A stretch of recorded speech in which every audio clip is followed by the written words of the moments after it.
Olá, irmãos, a paz do Senhor Jesus, Paz, tudo bem irmãos. com vocês? Hoje, o irmão Pedro e eu, nós vamos fazer um estudo sobre o livro de 7 selos, irmãos. Nós vamos falar para vocês a importância desse livro. Vocês sabem qual é a importância daquele livro de 7 selos, irmãos? Eu já tenho falado isso em alguns vídeos passados, mas agora nós vamos trazer acréscimo para vocês. Esse livro, basicamente, ele é um plano que o Pai criou. Esse livro estava na mão do Pai, é um plano que o Pai criou para colocar todos os inimigos debaixo dos pés de Cristo e da Igreja. Nós vamos mostrar isso para vocês, escolhemos aqui alguns textos. O vídeo ele vai ficar mais ou menos em três etapas, irmãos. Aí a gente vai fazer assim. Na etapa 1 do estudo, nós vamos ler Apocalipse 1, do 9 ao 20. Nós vamos mostrar como o próprio Senhor Jesus dividiu o livro do Apocalipse. Eu tenho uma divisão, que você já deve conhecer, como eu gosto de olhar para o livro de Apocalipse, em 2 blocos, mas o mais importante é como o Senhor Jesus dividiu o livro. Ele dividiu o livro basicamente em 3 partes importantíssimas. Vai estar relacionado com o estudo que a gente gravou das 7 igrejas, vai estar relacionado com um monte de estudos nossos que nós gravamos recentemente. Aí nós vamos mostrar sobre as coisas que João viu, logo quando o Senhor Jesus se apresentou para ele, as coisas que ele tinha que escrever e as coisas que iriam acontecer. Aí nós vamos falar sobre isso, né? Aí vai pegar ali os 7 selos, 7 trombetas, 7 taças. Aí no segundo passo nós vamos ler aqui Apocalipse 4, só 2 textos, e depois Apocalipse 5.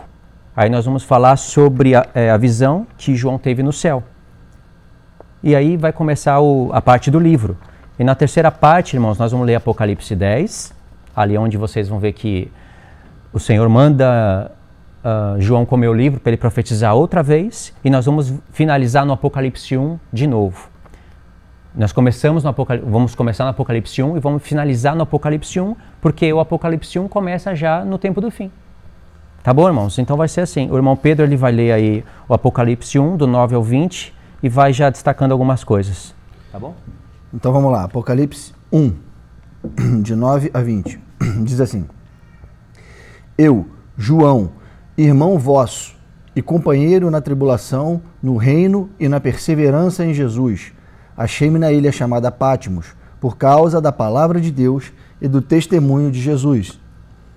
Achei-me em espírito no dia do Senhor. Veja bem, ele estava em espírito e Deus, através do Filho, o levou no dia do Senhor. A visão era do dia do Senhor. E já começa no tempo final. Já começa no tempo do fim. Na penúltima festa, que é o dia da expiação, como Cristo vai se apresentar a João aqui. Olha só. E ouvi por detrás de mim grande voz como de trombeta, dizendo: O que vês, escreve em livro e manda às 7 igrejas: Éfeso, Esmirna, Pérgamo, Tiatira, Sardes, Filadélfia e Laodiceia. Voltei-me para ver quem falava comigo, e voltando vi 7 candeeiros de ouro, e no meio dos candeeiros um semelhante ao Filho do Homem, com vestes talares e cingido à altura do peito com uma cinta de ouro. A sua cabeça e cabelos eram brancos como a alva lã, como neve, os olhos como chama de fogo, os pés semelhantes ao bronze polido, como que refinado numa fornalha, a voz como voz de muitas águas. Tinha na mão direita 7 estrelas, e da boca saía-lhe uma afiada espada de 2 gumes.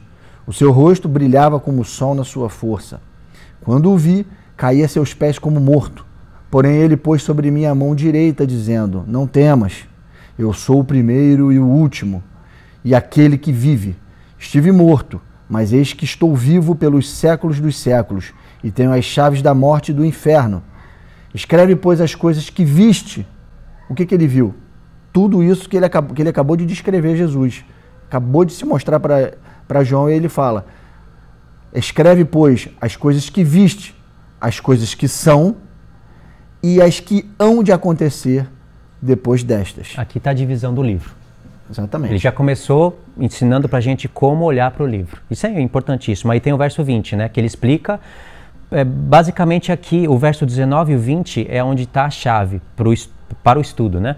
Aí ele fala assim no verso 20: Quanto ao mistério das 7 estrelas que viste em minha mão direita e os 7 candeeiros de ouro, as 7 estrelas são os anjos das 7 igrejas, E os 7 candeeiros são as 7 igrejas. Então, a partir de agora, Jesus vai mostrar para João as coisas que viste. Agora é as coisas que são. Ele já mostrou as coisas que viste, ele se apresentando. Agora as coisas que são, que nada mais é o recado que ele tem que dar às 7 igrejas. E dentro do recado das 7 igrejas, vão acontecer as coisas no final, que são as promessas e tudo mais, mas ele ainda não falou das coisas que aconteceriam depois destas, que ele falaria para as 7 igrejas. Ele vai falar quando ele abrir o livro. E ele ainda não tinha aberto o livro para o João. Vocês lembram do estudo das 7 igrejas, irmão? O estudo das 7 igrejas, que a gente pode deixar o link para vocês aí na descrição e até no final do vídeo, a gente mostrou que a última semana se encontra dentro da mensagem para as 7 igrejas. Elas aconteceram na época e profetizam o futuro. Aí no verso 19 diz: escreve, pois, as coisas que viste, as coisas que são e as coisas que hão de acontecer depois dessas. Aí no 20, já que Jesus sabe o que isso iria se desenrolar no livro, qual a revelação que ele daria para os seus santos, ele fala: quanto ao mistério das 7 estrelas que viste na mão direita e os 7 candeeiros de ouro, as 7 estrelas são 7 anjos das 7 igrejas e os 7 candeeiros as 7 igrejas. Olha a conexão que o Senhor Jesus fez. Ele apareceu para João, quando João, com voz de trombeta. A voz de Jesus era como voz de trombeta, e quando ele falava o nome das 7 igrejas, era o som de trombeta. Quando João escutava o som de trombeta, ele escutava o nome das 7 igrejas. E isso era a menorá. Aí quando ele olhou para trás para ver o que era, ele viu o sumo sacerdote ali entre a menorá, que era sacrifício da tarde e da manhã, né? Isso aí. Sacrifício contínuo. A sequência era: acende as 7 lâmpadas. Isso era para Arão e para os filhos de Arão. Acende as 7 lâmpadas e depois queima o incenso no altar de ouro, e isso continuamente, tarde e manhã. Aí uma vez no ano, o incensário de ouro entrava no Santo dos Santos e tinha o dia da expiação. Exatamente. Tudo isso ele está vendo. Ele falou o que viu, né? Ele falou: você viu? O que você viu, escreve. O que viste? O que João viu? João viu voz de trombeta, que nos remete para o final. E como de muitas águas, porque ia falar a nosso respeito. Ele fala do sacrifício contínuo, porque depois de acender o incensário, se queimavam os sacrifícios da tarde e da manhã, os incensos de tarde e de manhã. E o que João viu? Porque ele estava dentro, Cristo estava dentro dessa menorá, né? Ele transitava dentro da menorá, dos 7 candeeiros. E depois ele nos remete ao dia da expiação. Então tudo isso é uma visão de como Cristo se apresentaria na sua vinda. Isso foi o que ele viu. Agora, as coisas que são, que vão acontecer, o que Jesus veio trazer para João logo depois dessa mensagem que ele acabou de ver, dessa visão que ele acabou de ter? Ele veio trazer o recado para as 7 igrejas, que nós já fizemos um estudo e mostramos aquilo ali. Falar da vinda dele, essas promessas. Meio da semana, ali vai ter o início da semana, o meio da semana, o final da semana, as coisas que Jesus, as figuras, os nomes que ele usou para repreender as igrejas, fazia conexão com o livro da lei, com os profetas, e no contexto do livro da lei e nos profetas, iria nos remeter para o tempo do fim. Por isso que ele já se apresenta como sumo sacerdote no dia da expiação, porque faltavam 3 festas para acontecer. Então ele se apresentou ali primeiramente para mostrar para João que ele veio cumprir tudo que ele prometeu, as 3 festas no seu povo. Então você vê como que a gente poderia, de uma maneira bem simples, dividir o Apocalipse. Em Apocalipse 1, do verso 1 ao verso 18, são as coisas que João viu em Cristo, né? São as Apocalipse coisas que vistes. 1, do 12 ao 18. Do 12 ao 18, desculpa. Apocalipse 1, de 12 a 18, são as coisas que vistes. E o que são as coisas que são? As coisas que são, você vai encontrar em Apocalipse 2 e 3, que são os recados de Cristo às 7 igrejas. É quando ele está arrumando o candeeiro de 7. Ele usa o contexto de lá para profetizar o fim. E depois as coisas que hão de acontecer.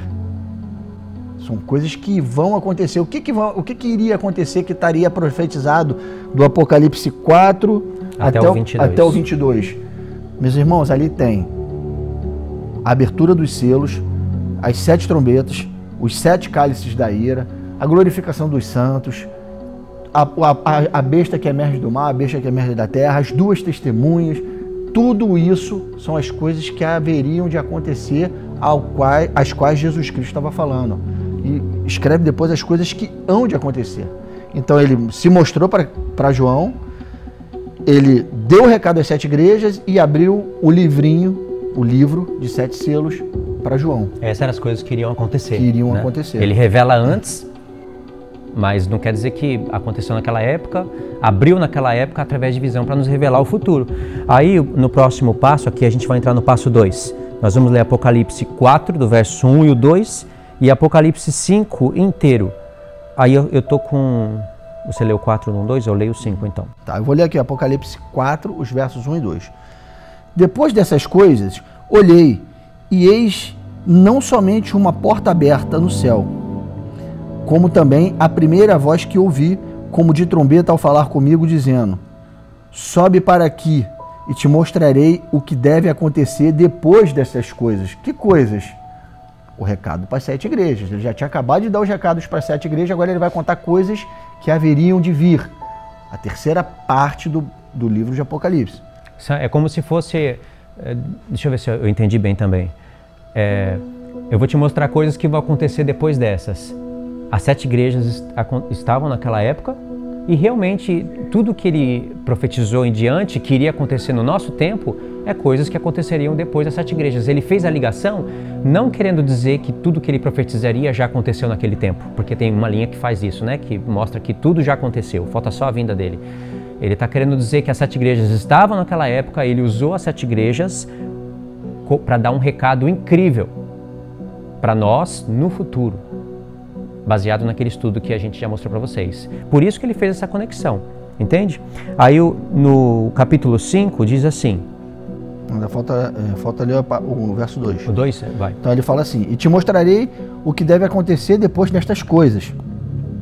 Imediatamente eu me achei em espírito. Agora, irmãos, presta atenção. João está sendo levado em espírito para o céu. Um arrebatamento de espírito. E eis... Aí ele fala: imediatamente eu me achei em espírito. E eis, armado no céu, um trono. E no trono, alguém sentado. Aí tem alguém sentado no trono. E aí o que vai acontecer? Vamos lá. Aí você vai ler... O 5. Vamos ler o 5. Porque aqui o que vai acontecer no capítulo 4? Ele vai ter a visão do céu. Ele vai ter visão que vai nos conectar com Isaías 6, os 4 querubins. Ele vai ver os 4 seres viventes. Com Ezequiel capítulo 1, Ezequiel capítulo 10. Ele está chamando os profetas, está buscando. E os contextos do própria profecia de Isaías, né? Porque ali no contexto de Isaías está acontecendo coisas tremendas para o tempo do fim. Olha aqui no Apocalipse 5. Vi na mão direita daquele que estava sentado no trono um livro escrito por dentro e por fora, de todo selado com 7 selos. Vi também um anjo forte que proclamava em grande voz: quem é digno de abrir o livro e de desatar os selos? Foi uma pergunta que bradou no céu desse anjo forte. Aí João diz: ora, nem no céu, nem sobre a terra, nem debaixo da terra, ninguém poderia abrir o livro, nem mesmo olhar para ele. E João já estava olhando. E eu chorava muito, porque ninguém foi achado digno de abrir o livro, nem mesmo sequer de olhar para ele. Verso 5. Todavia, um dos anciãos me disse: não chores, eis que o leão da tribo de Judá, a raiz de Davi, só conexões, tá vendo? Promessas em Gênesis, promessas para Davi, venceu. O leão da tribo de Judá, a raiz de Davi, venceu para abrir o livro e os seus 7 selos. Então vi no meio do trono e dos 4 seres viventes, e entre os anciãos, de pé, um cordeiro como tendo sido morto. Mas estava vivo, né? Ele tinha 7 chifres, bem como 7 olhos, que são os 7 Espíritos de Deus enviados por toda a terra. Aqui já fez referência para Zacarias 4, a pedra com 7 olhos. Para os 7 Espíritos de Deus, Zacarias 5, enviados por toda a terra. Para Menorá, aqui já é muito profunda essa parte. E no verso 7 diz: veio, pois, e tomou o livro da mão direita daquele que estava sentado no trono.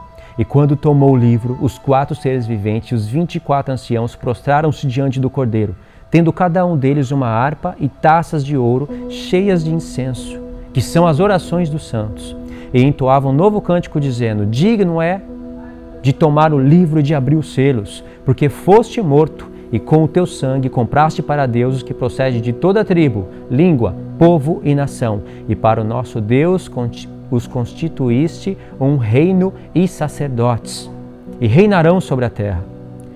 Vi e ouvi uma voz de muitos anjos ao redor do trono, dos seres viventes e dos anciãos, cujo número era de milhões, milhões e milhares de milhares, proclamando em grande voz: Digno é o Cordeiro que foi morto de receber poder, riqueza, sabedoria, força, honra, glória e louvor.